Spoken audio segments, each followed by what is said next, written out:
Hi guys! Welcome back to my channel. This is Gena Rey Cristobal.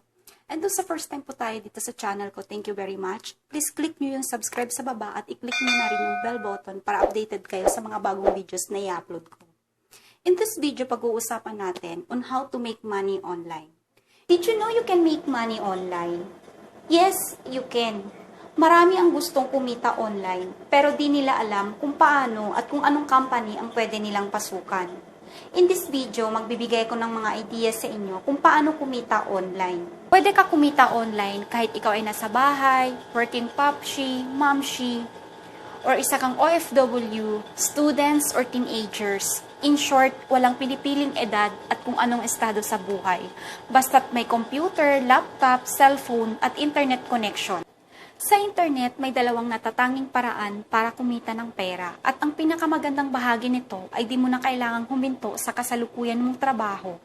Maaari kang kumita ng pera sa iyong libreng oras. First is active income. Ito ay ang iyong kasalukuyang trabaho. You only get paid for the work you do. If you don't work, you don't get paid. As simple as that. The second way is through passive income. Ito ay ang aking paborito sapagkat sa passive income, all you do is put in the work once, then the money truly should keep rolling in without you having to do any more work other than promoting what you have made or in some cases, what other people have made. How to make money online? First, find an household items that is interesting to you. Find an items that is related to your daily basis. Halimbawa, kinahiligan mong pagluluto like kakanin, ulam, or kung marunong kang gumawa ng iba't ibang klase ng cakes. Just take a picture of it, then send mo sa mga friends mo sa Messenger, or i-post mo sa Facebook account mo, or gumawa ka ng Facebook page, then doon mo i-post. Then kapag may makakakita, magugustuhan nila, magme-message na lang sila sa'yo. The second is, decide if you wanna sell using a website like Amazon, Lazada, Shopify, Alibaba, AliExpress, ClickFunnels. Pumili ka lang kung alin sa mga ito ang gusto mo. Third is, magbebenta ka ng mga products mula sa mga company na nabanggit ko. Halimbawa, napili mo Lazada. Marami silang mga products na pwede mong mapagpipilian like gadgets, mga sapatos, damit, accessories sa bahay. Alam mo, you don't realize your whole life full of money-making opportunities. Basta't masipag at madiskarte ka lang sa buhay. The fourth is, ang tanging kailangan mo lang ay pumili ng mga products na alam mo at kaya mong ibenta or kung ano yung passion mo para di ka mahirapan.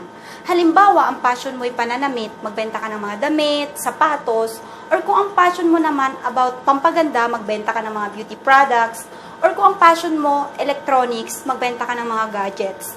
Hindi mo na kailangang magtayo ng sariling factory at gumawa ng iba't ibang produkto. Mag-order ka lang sa Lazada, then mag-fill up ka lang ng form, magbigay ka lang ng location at contact number mo.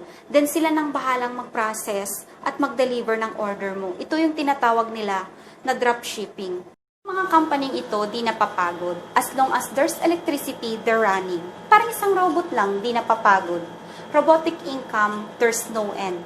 Tumatakbo ito 24 hours. You can start make money online in a simple, realistic way. Alam ko karamihan sa inyo alanganin. Wala namang mawawala kung sumubok.